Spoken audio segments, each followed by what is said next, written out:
Version 4.1. Initializing upgrades. Accessing peace. Existing without violence, with the ability to calmly resolve conflict. Downloading love. An overwhelming, deep, positive affection towards others. Activating liberty. Living your life as you see fit without infringing on the lives of others. Welcome to Peace, Love, Liberty Radio, online at fppradio.com. I am your host, Darryl W. Perry, the Liberty Penguin, the Wombat, the uncut cocaine of libertarianism. And today is Wednesday. That means it's the Ask Me Anything. It's the day that I answer your questions. And I've, again, got some leftovers. Only have 2 questions this week. But that means that I will get to delve fairly deeply into answering these questions. One of them I will delve a lot deeper into than the other one. And just a forewarning, one of these is going to be a sensitive topic and will be saved for the end. So I begin with the question, was Gary Johnson successful because of his performance? The other options were slightly worse, or a combination of both. Now, this needs some historical context.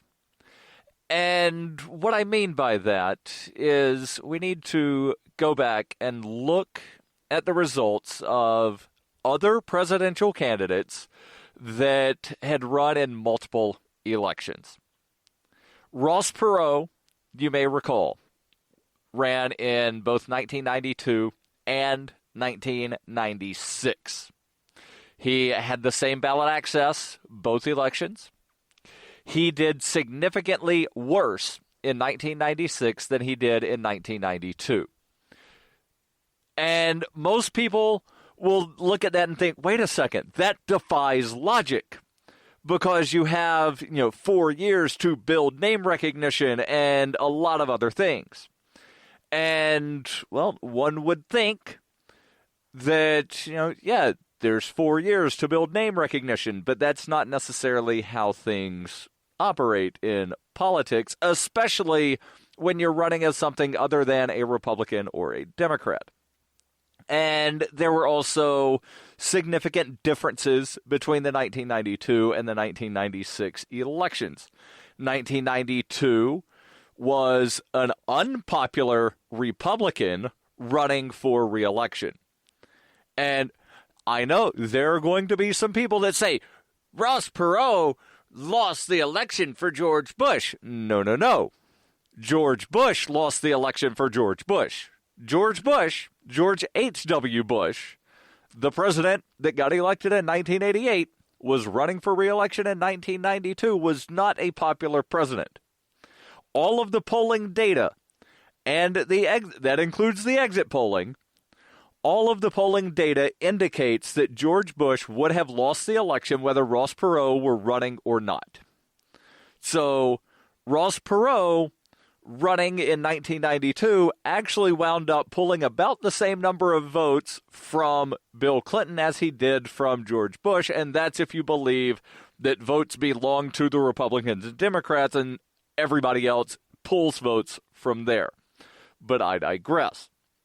1996, you saw a fairly popular Democrat running for re-election.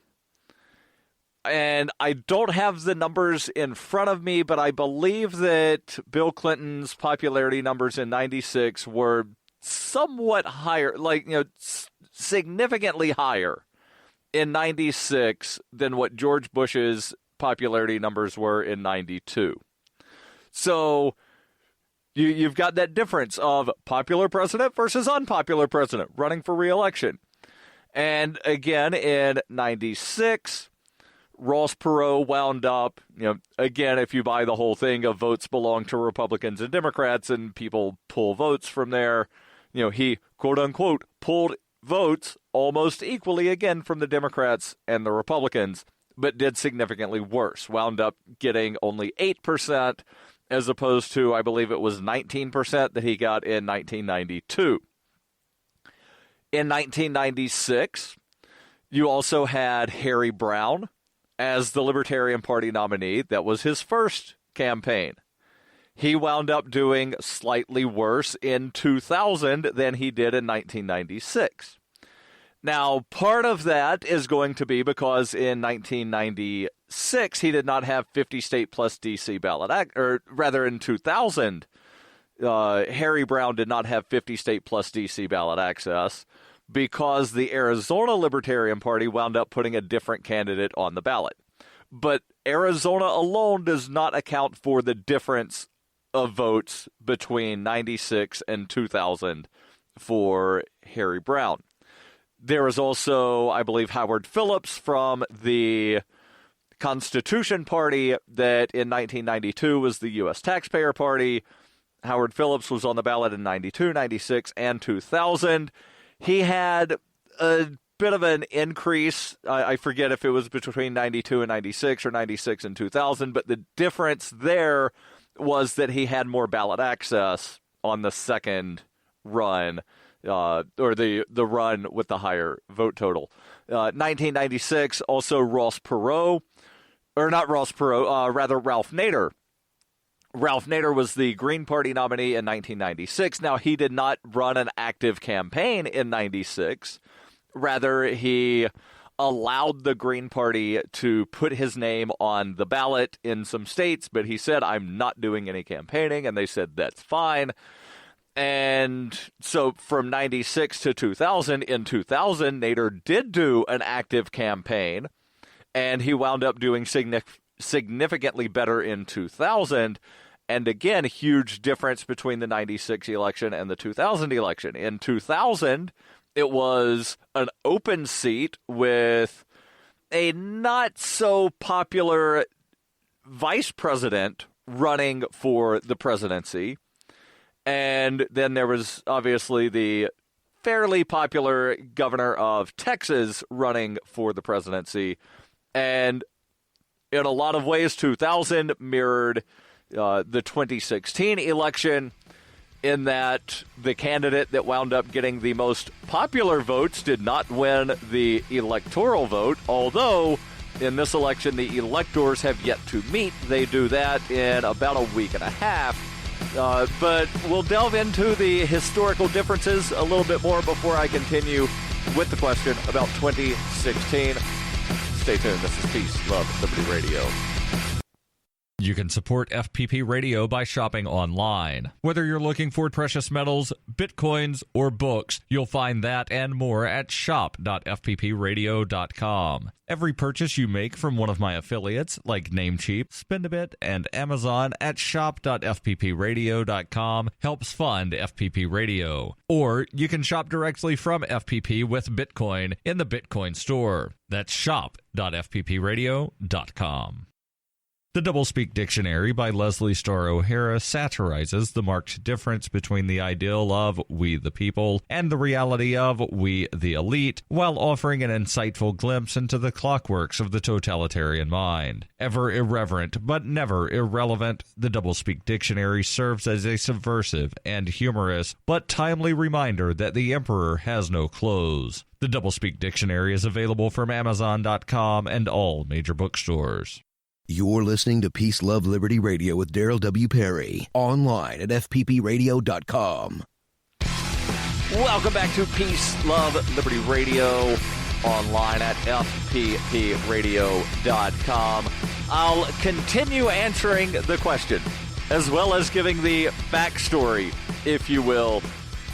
But first, I want to make sure that I tell you about Roberts & Roberts Brokerage. Because people have been going to the fine folks at Roberts & Roberts Brokerage for buying and selling precious metals like gold and silver for nearly 40 years. Roberts & Roberts also takes Bitcoin for precious metal purchases and have permanently removed the minimum purchase amount for all orders paid in the digital currency. So pick up your phone and give Roberts & Roberts Brokerage a call for knowledgeable advice on buying and selling precious metals and a forward-thinking approach to new technology. 800-874-9760. That's 800-874-9760. Or if you don't want to talk on the phone, because I realize there's a lot of people that are like, I don't like using the phone to actually talk to people. Okay, that's fine. Well, open up your web browser and go to rrbi.co. That's RRBI, as in Roberts and Roberts Brokerage Incorporated, .co. rrbi.co. Back now to answering the question. And the question was Gary Johnson successful because of his performance? The other options were significantly worse, or a combination of both. And I'm giving some historical perspective here. Was comparing the 96 election to the 2000 election, mentioning the candidates that ran in both of those. So you had Ralph Nader not doing an active campaign in 96, definitely active in 2000. Harry Brown for the Libertarians, active campaign in both. Howard Phillips, Constitution Party, active campaign in both. Harry Brown did slightly worse in 2000 than he did in 96. Nader did significantly better, and I forget whether or not Phillips did better or worse, but it was roughly the same performance. Now, in 2004, Ralph Nader again ran for president, but did significantly worse than he did in the year 2000. Now, again, there's a difference between the 2000 election and the 2004 election, because in 2004 you had a somewhat popular war president running for re-election, whereas in 2000 it was the open seat. In 2008, again, it was an open seat, and I don't believe anybody that ran in 2004 ran in 2008. I could be mistaken, but I'm going off the top of my head here. In 2012, you had Jill Stein and Gary Johnson as the Green Party and Libertarian Party nominees, respectively. In 2016, you again had Jill Stein and Gary Johnson as the Libertarian Party and Green Party, or rather the Green Party and Libertarian Party candidates, respectively. They both did significantly better. And it was about the same increase, about a 300% increase, meaning that, they increased their vote total 3 times. Now, part of that is definitely because the Republican and Democratic options were absolutely horrible. This was the first time ever since polling has been done on approval ratings that both major party candidates had a negative approval rating, meaning that more people found them unfavorable than found them favorable. Generally, one, if not both, major party presidential candidates have a positive approval rating, or at least over 50% of the people wind up, finding them favorable. Or another way to look at this, less than half of the people generally find them unfavorable. This time, both Donald Trump and Hillary Clinton were found unfavorable by a majority of Americans. So not only was it a negative approval rating for both, but a majority of people that were polled found them unfavorable. So that's definitely going to wind up swaying things sort of, in the favor of your alternative candidate. So yes, Gary Johnson did better than he did 4 years ago. And I do not attribute any of that to his performance. I think he was actually a much worse candidate in 2016 than he was in 2012. He had definitely from a libertarian standpoint, a much worse vice presidential candidate on his ticket than he had in 2012.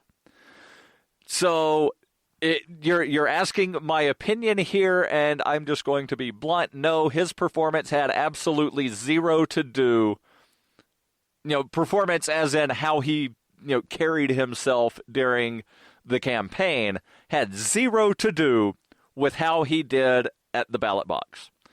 And there were even people during the Libertarian Party primary season, if you will, and I know libertarians don't have primaries the same way others do, but, when we were traveling the country, going to different state conventions and having debates and candidate forums, there were people that were constantly saying, I know he's not the best candidate, but he's got name recognition.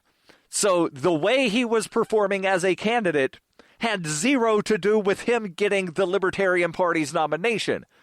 The fact that he was a former Republican governor had everything to do with Gary Johnson getting the Libertarian Party presidential nomination. The other options being significantly worse had almost everything to do with Gary Johnson getting as much of an increase in his votes as he did. It has almost everything to do with why Jill Stein had an increase in votes. And surprisingly,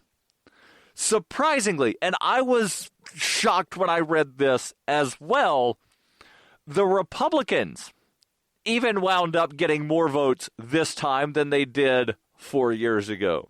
And most likely, and the votes are still being counted because they've got some recounts going on in some places, and other states haven't wound up certifying their results yet, but Richard Winger over at Ballot Access News reports that the Democrats will probably also wind up with more votes than they had 4 years ago. The Constitution Party, the Socialism and Liberation Party, the Socialist Workers' Party, and the Prohibition Party all also saw increases in vote totals. But wait, there's more that I'll tell you when we come back here on Peace, Love, Liberty Radio. In 1999, Darryl W. Perry began a search for traditional values, which led him down a path to the ideas of liberty. He tells the story in A Rebel's Journey, My Path to Liberty. Of the book, Dr. Brian Sovereign says, sometimes it's funny, and sometimes I think it's crazy, but it's always authentic. Find A Rebel's Journey, My Path to Liberty by Darryl W. Perry on Facebook, read reviews on Amazon, ask for A Rebel's Journey wherever books are sold, or visit arebelsjourney.com. It is the year 91,001 BCE. Witness humanity's origins in Hyperchronius, a classic role-playing game for Windows PCs, with a story like no other game before. A liberty-oriented experience that is not to be missed. Go to ZOG.Ninja to get your copy of Hyperchronius today. Use the code FPP to get $1 off. Hyperchronius, ZOG.Ninja, code FPP. This is Jeremy Scott, host of Dark 30. You're listening to Peace, Love, Liberty Radio with Darryl W. Perry. Hey, welcome back to Peace, Love, Liberty Radio, online at fppradio.com. What's that you say? What did I tease you with? Yes, there's more about the historically unpopular presidential candidates doing some Google News searches for write-in votes 2016. Headline, write-ins nearly tripled in Connecticut.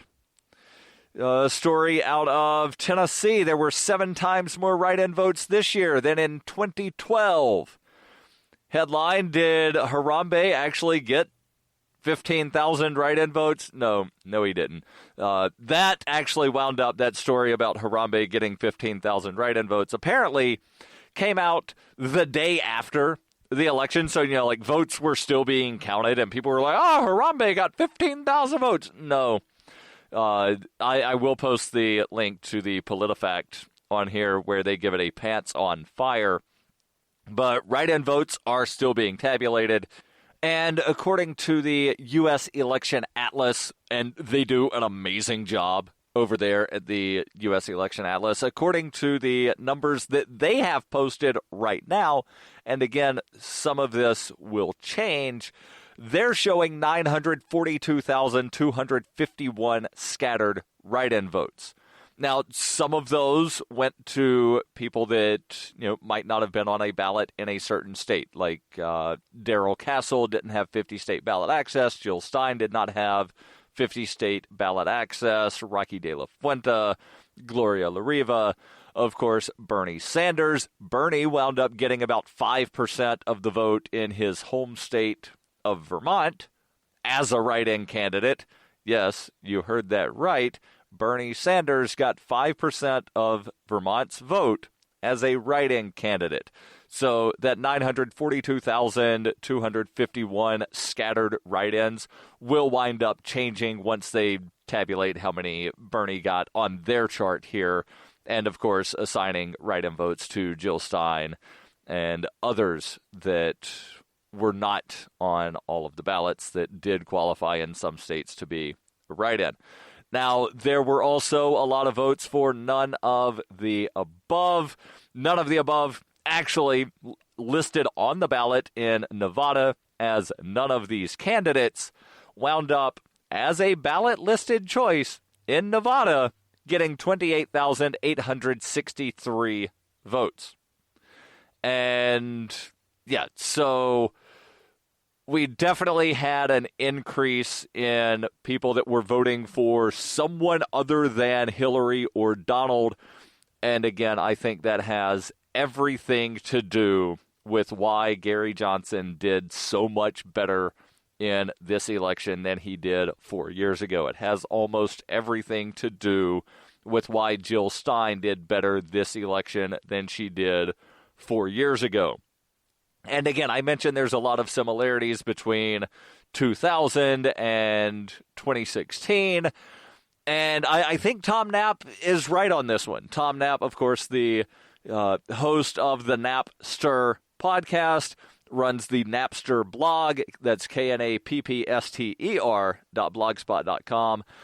He predicted that Donald Trump would win, and he said that this election, even though Hillary is not the incumbent, she's not the vice president, she is with the incumbent party. She was, tied in closely to the administration, so she kind of acted like an incumbent as far as the voters were concerned. They saw her sort of as a representative of the incumbency.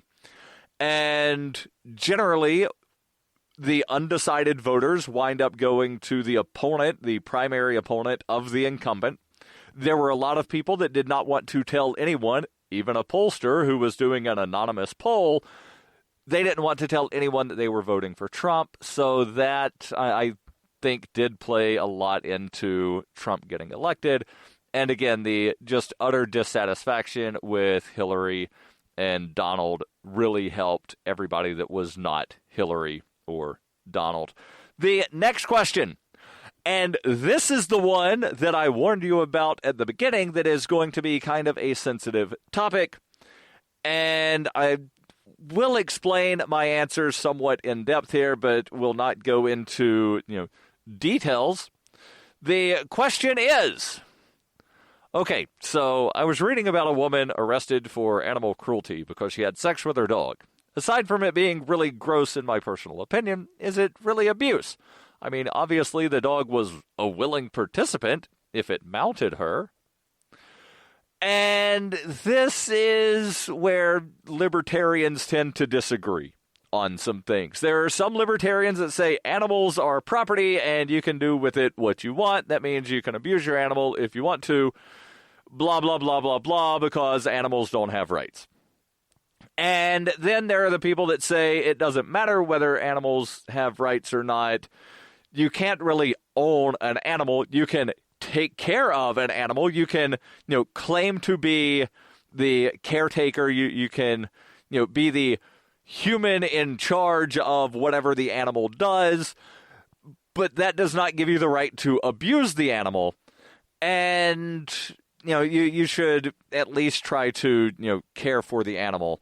And then there's the libertarians that say that, taking care of an animal or whatnot is enslaving said animal and that animals have all of the rights as humans.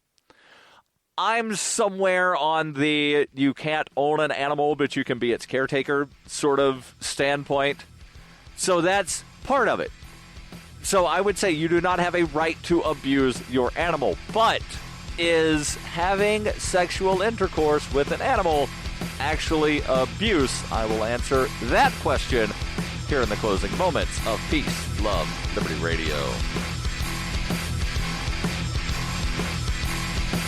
When you hear the word lobbyist, you probably think about greedy corporations, but not all lobbyists are the same. Some are fighting for the freedoms you hold dear. Liberty Lobby LLC is doing just that in New Hampshire, working hard to represent you, not some special interest group. You can help by going to libertylobby.xyz, where your contribution will give us the tools we need to ensure that your voice is heard. Visit libertylobby.xyz today to find out more. Coinbase is a simple and secure online Bitcoin wallet for sending, receiving, and storing Bitcoin. Coinbase also allows you to buy and sell Bitcoin using a bank account or use their tools to accept Bitcoin as a merchant. Coinbase has more than 1 million consumer wallets and is trusted by over 25,000 merchants, including Overstock.com, Khan Academy, Reddit, and of course, FPP. Get started at coinbase.fppradio.com. You're listening to Peace, Love, Liberty Radio with Darryl W. Perry, online at fppradio.com. Welcome back to Peace, Love, Liberty Radio. I'm dealing with a sensitive topic here, and I don't know if Brian Sovereign and Stephanie Murphy from Sex and Science Hour listen to this podcast, but if they do, I would love to hear them discuss this topic on an episode of Sex and Science Hour. That said, I will give my answer on what I think about this. The question is it really animal abuse to have sexual intercourse with your dog? And the statement is the dog was a willing participant. And this is where the concept of consent comes in. I do not believe that animals have the ability to express consent. Now, certainly a dog or any other animal could participate in an activity. That does not mean that the dog or the horse or whatever other animal actually gave, some sort of cognitive consent of they fully understood what was going on.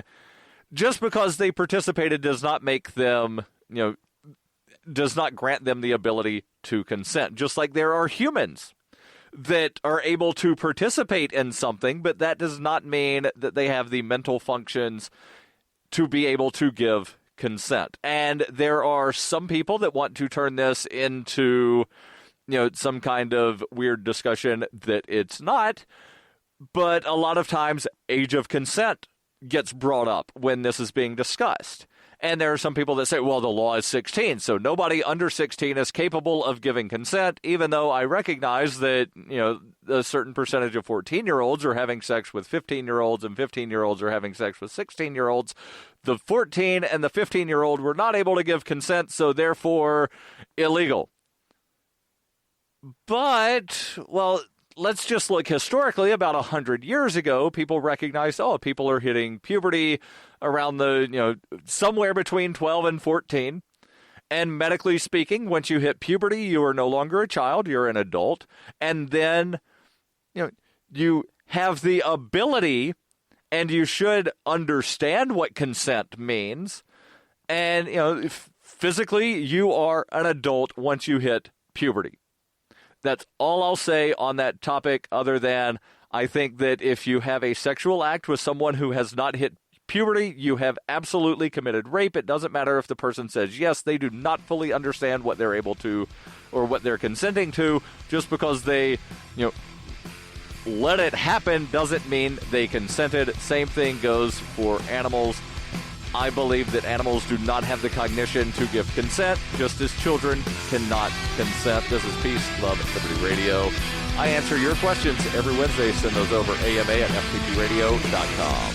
The podcasts of FPP Radio are licensed under Copy Heart. We believe that copying is a form of flattery and do not abide by the copyright laws. Those laws serve to restrict the flow of ideas which no one can really own. Copying is an act of love. Love is not subject to law. If you enjoy the show, consider joining the Fans program and get perks like ad-free versions of Peace, Love, Liberty Radio and FPP Radio News, and also get a copy of the monthly newspaper FPP News. To learn more or to join the Fans program, visit fans.fppradio.com.